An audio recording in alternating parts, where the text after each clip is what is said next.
in the early 80s, Jerry Dammers, who was with a band called The Specials, had made this record, Free Nelson Mandela.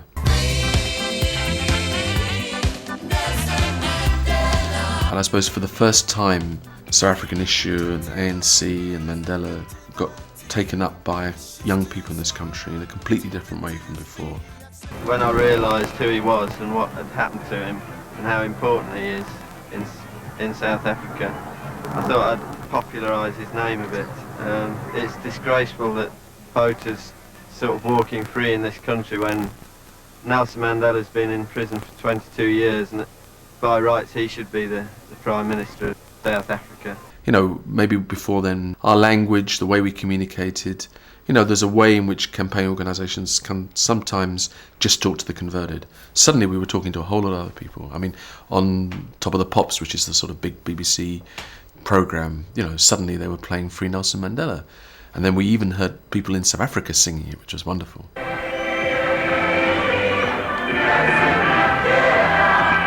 And so Jerry and some of the other people, Oliver Tambo's son, who was here, got together and set up this thing called Artists Against Apartheid. And it brought together people from the artists, some comedians and others, who began to say, well, look, what can we do to use our talents as artists, as musicians, as singers, as comedians, to get across the message of apartheid? Maybe a very simple message, you know, maybe not all the sophistications about comprehensive sanctions or the oil embargo, the arms embargo, but a simple message: apartheid was wrong, we had to do something about it, sanctions was the way, isolation was the way. And then we also were thinking, what could we do, you know, to mark the fact that Mandela was going to be 70. So we decided on the concert.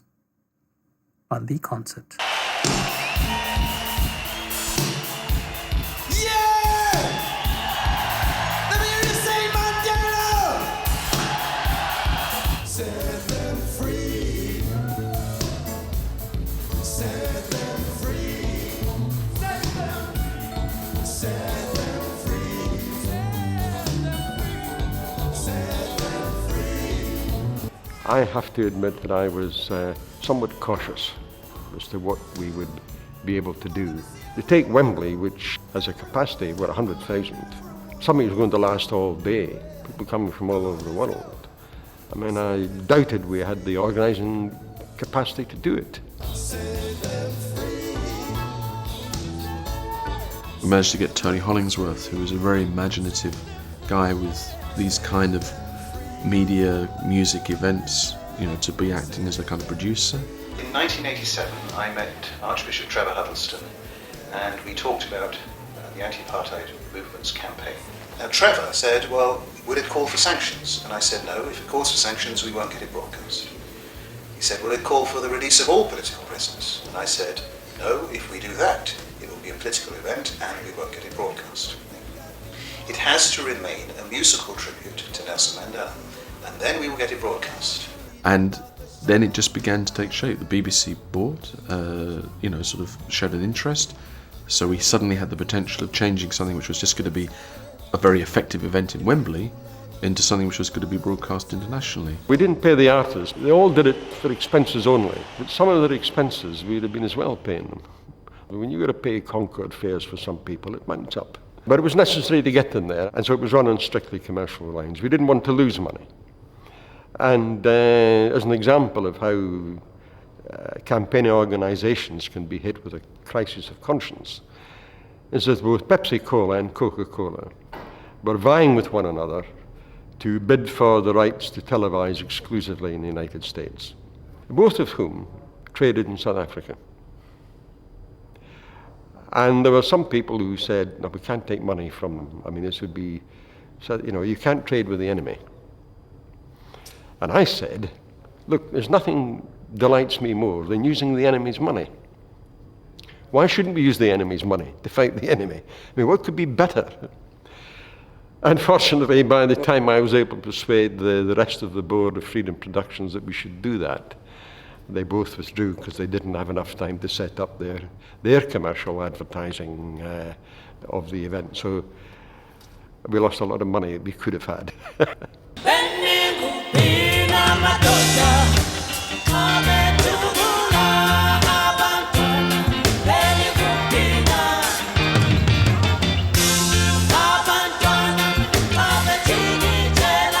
was also something which was not in isolation.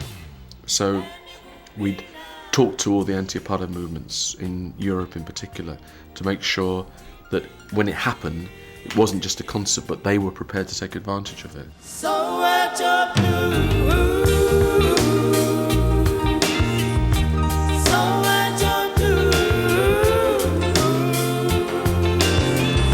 We are not presumptuous enough to feel that music can free the world or even South Africa, but all we know is that this concert will help to raise consciousness of all the people around the world. And we thank everyone who has participated in this concert.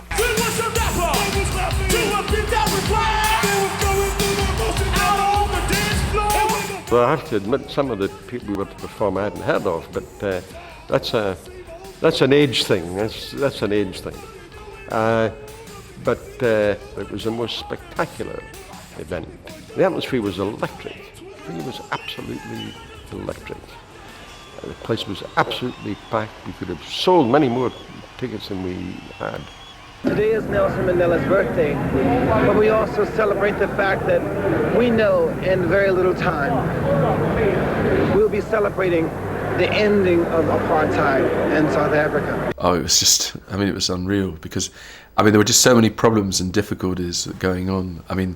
The worst thing of all was that Stevie Wonder's keyboard got stolen. This is how Tracy Chapman became so popular, because she was asked to go on to play one extra piece while they tried to sort out Stevie Wonder, and she was just left there saying, we'll do another one and another one and another one. It just caught people's imagination. Talking about a revolution, it sounds like a whisper.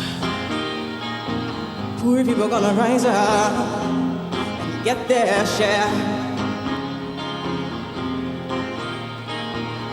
And finally the tables are starting to turn. I'm talking about a revolution. Yes, finally the tables are starting to turn. I'm talking about a revolution, oh no. I'm talking about a revolution, oh no. I'm talking about a revolution, oh no. This is a consciousness-raising event. People can find out about South Africa, about Nelson Mandela, and make their own choice. No one is preaching up here. They're just presenting information. So, I don't know. I think it'd be nice if this had an effect in South Africa, because I think it's South Africans themselves that have to change their country, We can shout all we like, but it's up to them. They have to do it. This event could only happen in the 20th century. It's basically an invitation to the South African government to say, join the 20th century. Dismantle apartheid. It's inhuman, it's illogical, and it's cruel. One day we'll dance on the hills. One day we'll sing our freedom. One day we'll laugh in our joy. And we'll dance. One day we'll dance on the hills. One day we'll sing our freedom.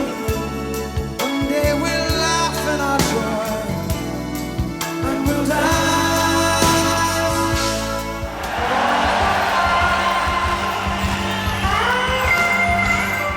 Simple Minds, which was one of the major bands in Britain at that time, it had produced a special record for the day called Mandela Day.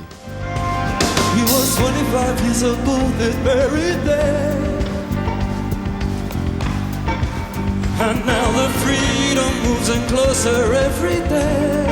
Because that was the other lovely thing, was that so many of the artists had actually produced material which was relevant. Some people, like Gabriel, sang Biko. You can blow out a candle, but you can't blow out a fire. Once the flame begin to catch, the wind will blow it high. Oh, because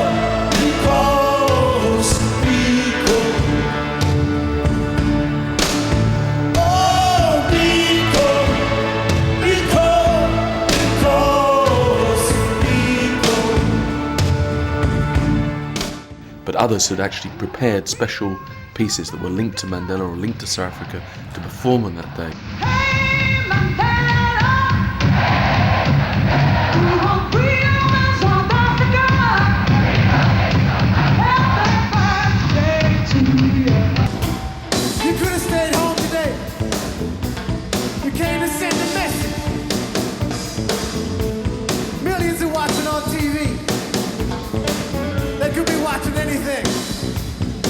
They're watching this to send a message. So it wasn't just the artist there, like with Live Aid, and just playing and then just sort of using their involvement, but it was conceptually put together so that all the music, as much of it as possible, had a message which was relevant for South Africa, for apartheid. Relocation to a foreign homeland. Separation of families I can't understand. 23 million can't vote 'cause they're black. We're stabbing our brothers, sisters in the back. Ain't gonna be so city. Everybody say one time, say ain't gonna be so city. Talk about it, Jimmy, come on. I think that the government in South Africa is so afraid of this man who's on the inside and still able to make a difference, then there will be some changes made after today. I think that they probably won't let him out because the man does not want to be let out under any condition. He wants to be let out and continue to do what he has been doing. He's willing to die for what he believes in, and you have to respect and really be very in awe of an individual like that, and that's why we're here. Listen to me.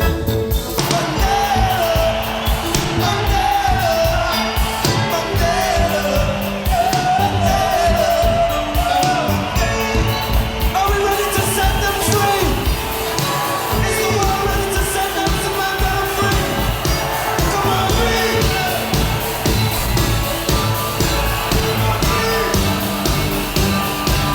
Set them free. The hostile press in Britain said all these young people were dancing to the music because they thought Mandela was some soap. So we also had these forces. It wasn't all easy going. There was a very big campaign by the right wing of the Conservative Party saying that the BBC was outrageous, it was political, they should never have allowed it to be broadcast. There's been pressure on the BBC in this country who are showing the whole of the event. And their pressure has come from the South African government, who've said, how can they support an event which is supporting an organisation which has not given up, revoked violence, and so on, and all of that sort of thing. Now, it's a sort of outrageous attempt to interfere with what the BBC do in this country, and it won't succeed. I think the pressure that it's putting on South Africa has already made itself very evident. I think the South African government has tried desperately to stop the BBC from putting this on the air, trying desperately to stop this message being sent to the 60 countries that have tuned in to our satellite to carry this event. I think already we know that we have touched a nerve that it is very important for us to touch.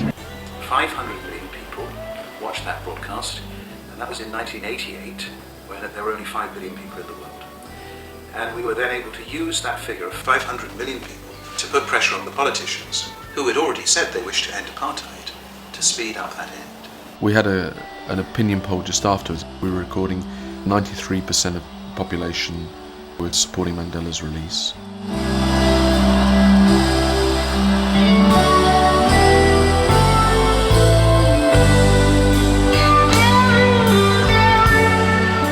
I think that was an enormous surprise to people, the immensity of the support for that event and the way that it was transmitted across the world. It probably didn't change something in itself, but it was another thump, if you like, against the apartheid wall, and a few more bricks fell off because so many people were involved and so many people heard about it and so many people said, what on earth is this man doing in prison? This is outrageous.